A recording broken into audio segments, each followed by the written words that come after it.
Hi guys, good afternoon. Welcome again to Banyo Thoughts, your daily dose of happiness and adventure. So today I wanted to tackle on the. It was like okay, how do I put it? Kasi kagabi, yesterday I had a really interesting conversation with one of my good friends.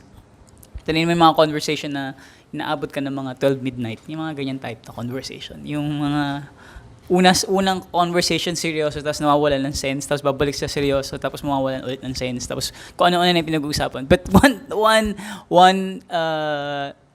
of the highlights of the conversation is talking about insecurities. It's a very very sensitive topic, especially kung ayaw mo admit kung ano yung insecurity mo. So yesterday, Chrissy and I started off with a conversation about, yun nga, ay, baka gumalaw. Ayun, balik natin. Hey! Kaya pala nakasabit pala sa akin. Wait! Daw dito, nahulog. Okay, so yun. Ayun na, nawala na naman. Okay, yan. Balik. Sorry. Anyway, so dami na sayang na oras sa kakaikot ng camera, no? Bano kasi nakatali pala sa akin. Nakapasok pala sa loob ng sweater ko yung ano. So pag gumagalaw ako, nadadama yung mic. Anyway, yan na naman. Ano ba yan? Nawala tayo sa conversation. So hawakan ko na lang muna bago pa ito biglang liparin. Yun, kahapon, pinag-uusapan nga namin yung insecurity. We started out with a conversation about how malls will change, and kasi nga namumblema siya sa currently she has a store in one of the malls, several malls in Manila. Yun nga, siyempre hindi pa rin bukas yung mga malls or limited capacity lang. And then of course magche-change rin with the new normal, magche-change din yung mga habits ng mga tao. So kung paano na yung how are things going to be happening when how is the mall culture going to be like in the Philippines? So will there be still that kind of mentality where people would go to the malls for whatever? So movies, kain, hangout lang, window shopping, whatever. Tapos napunta yung conversation sa tinatanong niya sa akin, paano na yung project natin? Yung pinapagawa ko sa'yo na project, yung tawag doon,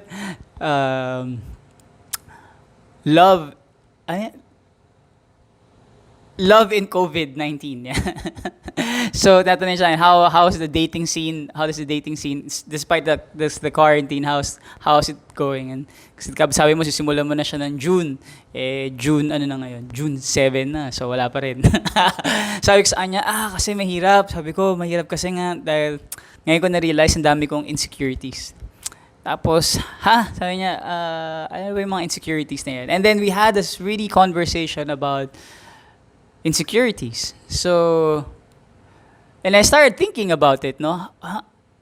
Lahat ba ng tao may insecurities? Or lahat naman siguro ng tao may insecurities, diba? Hindi lang naman tayo may insecurity. So napaisip ako nga, ano yung mga insecurities ko? So, ito yung mga insecurities ko. So, it's like a wow, parang confessional, no?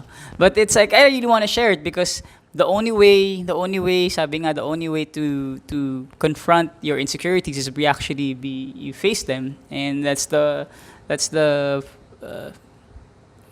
you understand them and you face them, and then I think that's how you move forward with it. So always been my insecurities because I have is my eyes actually. Everyone thinks I have really long eyelashes, which is true. I have really long eyelashes, but I find my eyes really big. Like one of the big, parang masyado siya malaki compared sa normal people have big eyes. See? May masyadong expressive yung mga mata. My mom, when I was young, my mom was so scared because nga she thought my eyes are gonna pop out because it's really like for a kid, masyado yata malaki yung mata mo. Parang it's kind of as I grew older, parang para siyang it's got retained naman pero parang pumasok rin naman sa loob. But before it was kind of bigger, kind of big. I think I really didn't like that because most of the people, I think, growing up here in the Philippines, not everyone, or my family kasi is half may Chinese blood. So ako lang yung malaki yung mata sa kanila, no. So they're mostly chinito in looks, no. Maliit yung mata nila. I'm the only one with the big eyes and the long eyelashes. Na tek mas mas blessed daw kasi nga daw mas girly daw kasi yung mata kasi ang sarap daw laruin yung pilik mata kasi nga pa-curve na gano'n yung pilik mata. But that's always been one of my I mean, people admire it but I really don't. I mean, personally, parang okay, parang niloloko nga no, minsan na kala nila fake daw yung eyelashes. And so anyway, that's one insecurity. My lips is another one because I have a big lips. I mean, seriously, like for a guy, I think I don't know, siguro stereotype. Ito yun, dito na lumalabas yung mga stereotypes. No? Kasi I find my lips really big. Like, unusually bigger than the usual, I think the usual male population. No? So this one is the lips that people would prefer for women because nga, masarap siya lagyan ng lipstick, ganyan. So pag ako minake-upan mo ng babae, I really look like a girl. And that's one of the insecurities. Now, so, nose, I hate my nose. I really didn't like my nose. But it's one of my pet peeves is my nose. It's like again going back. It's I guess I inherited from my grandma. Like, I don't know, my grandparents. They don't have a really they have small noses, really small nose. But my dad has really yun naman, yung mga typical Espanyol na matangos talaga yung ilong. So parang sa akin matangos na combine ito. Anyway, my insecurity ko yan. So, pinag-usapan namin ni Chrissy kahapon about this insecurities and my first time actually talking about it. It's actually my first time actually saying it out loud in public that these are another insecurity that I have is actually my height. You know, my family are all tall. I'm the shortest in the family. They're all like 5'11", 6'1", mga ganyan. So, 181 centimeters. And so, naisip ko lang na, ang dami ko, siguro growing up in a family where looks are important, where talent is important, where fairness of the skin is looked up upon, and although hindi naman, it's not, you won't hear that na yun ang dapat, no? I mean, you won't hear it from them. Except na siguro you grew up in that environment, pero parang yun ang naging standard mo of beauty. And then, dumagdag pa yung getting exposed to mixed blood. Because we have also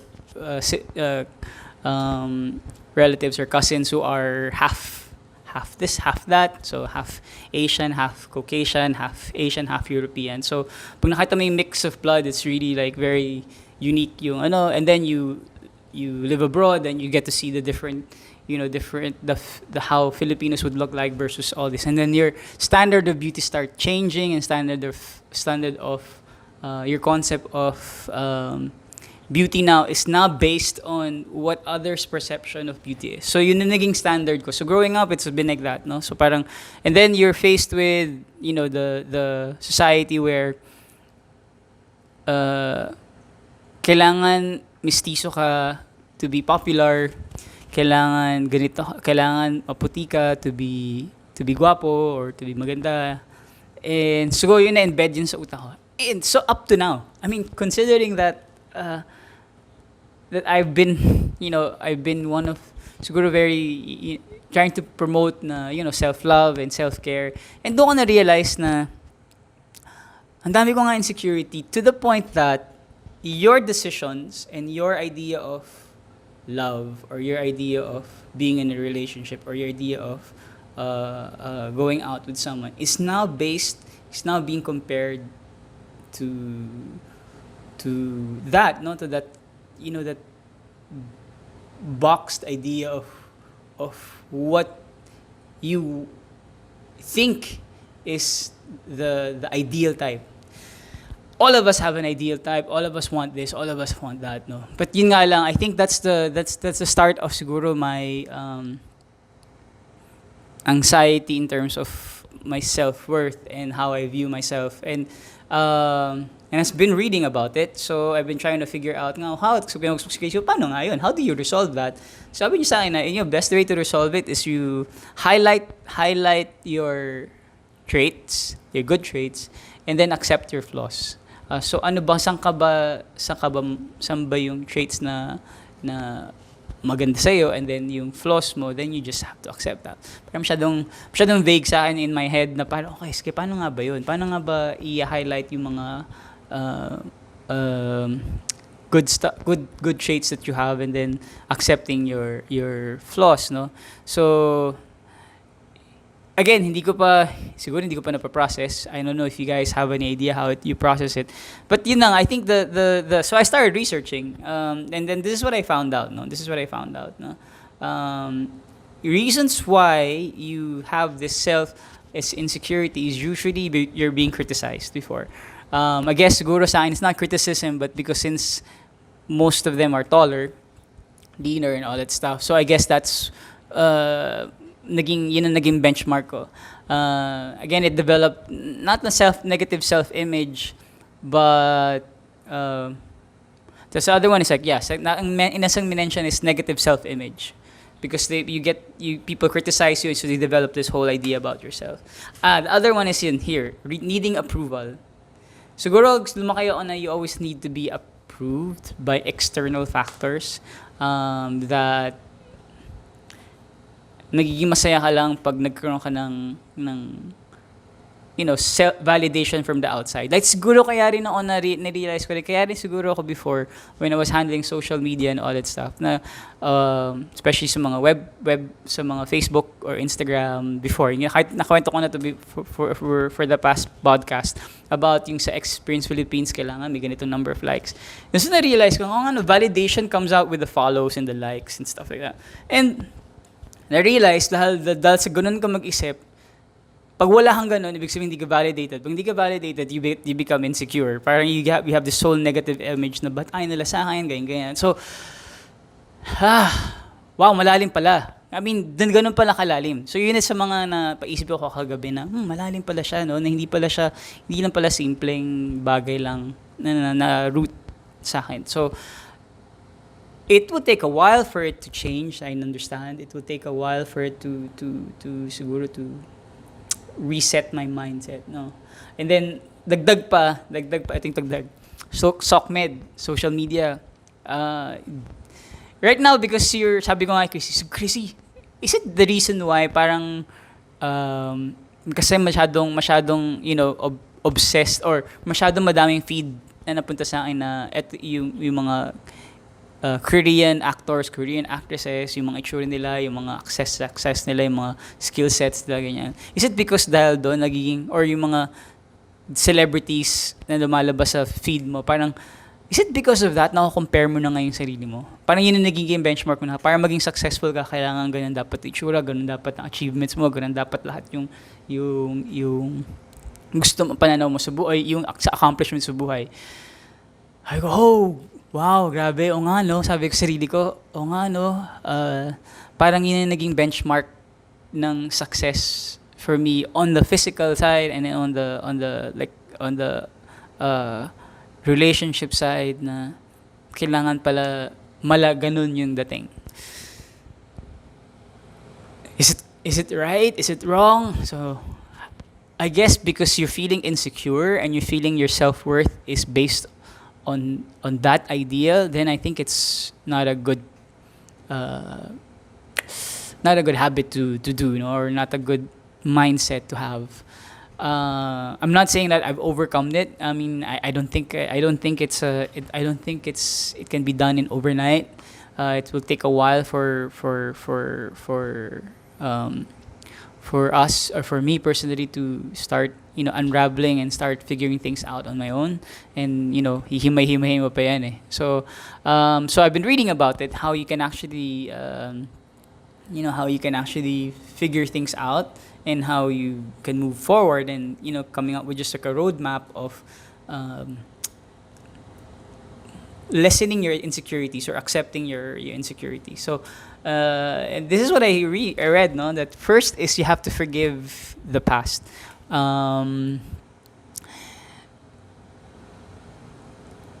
I guess if you're coming from a background where your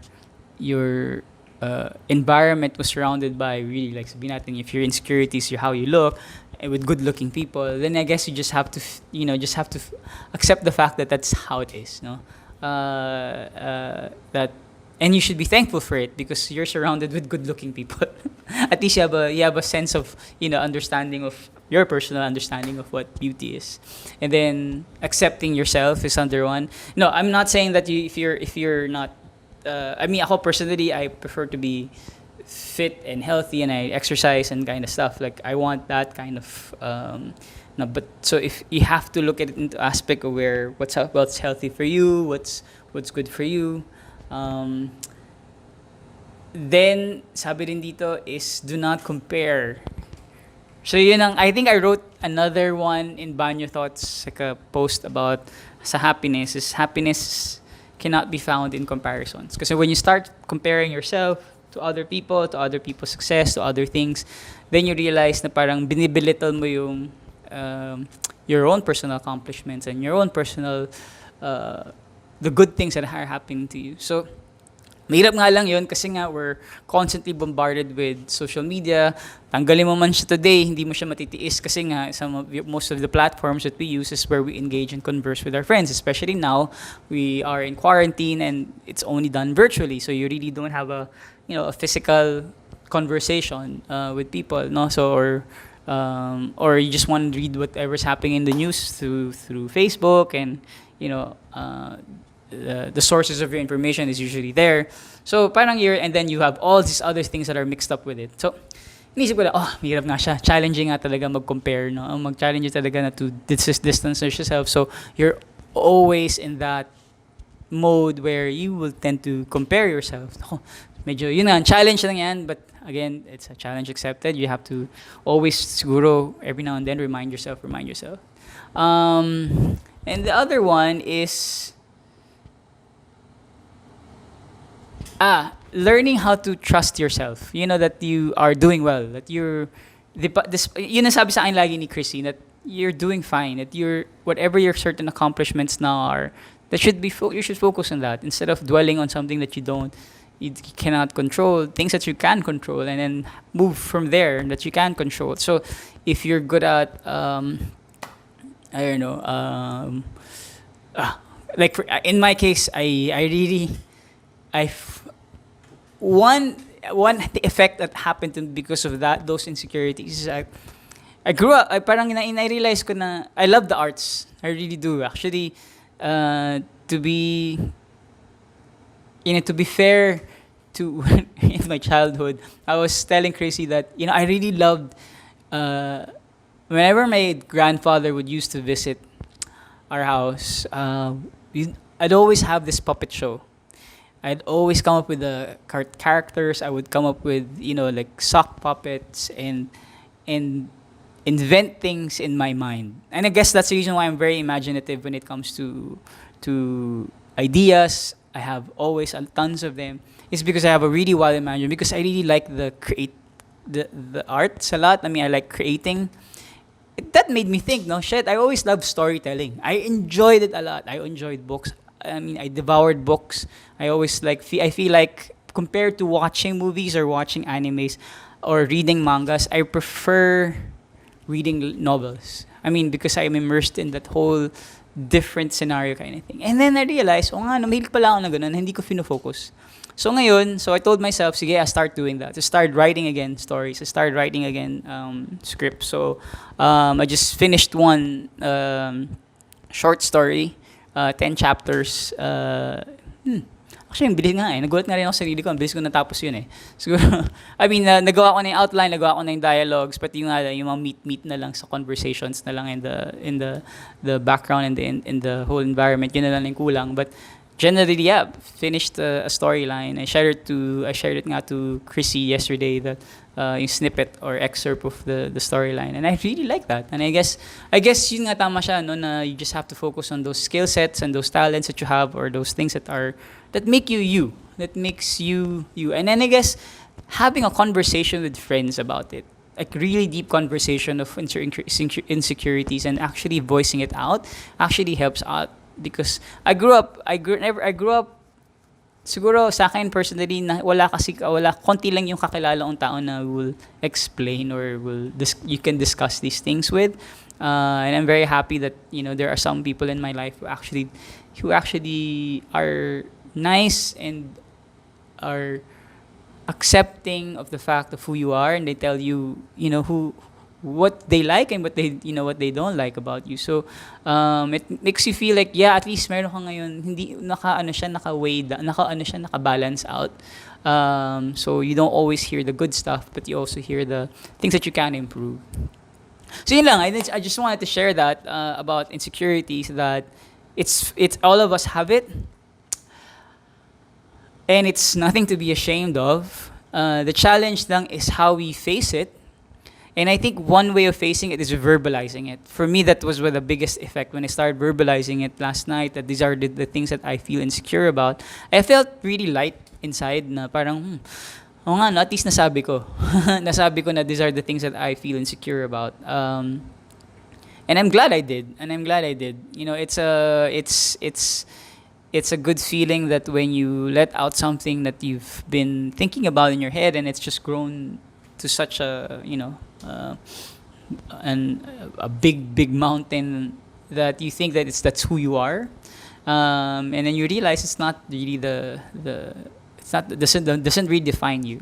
So I just wanted to share that. So if you guys are having those times which you feel insecure, the reason why I read up to insecurities because to be to be honest, I really like and I really want to be in. Hindi ko dream na maging artista or anything, but I really enjoy the entertainment side. Like I really enjoyed going up on stage. I'm an introvert.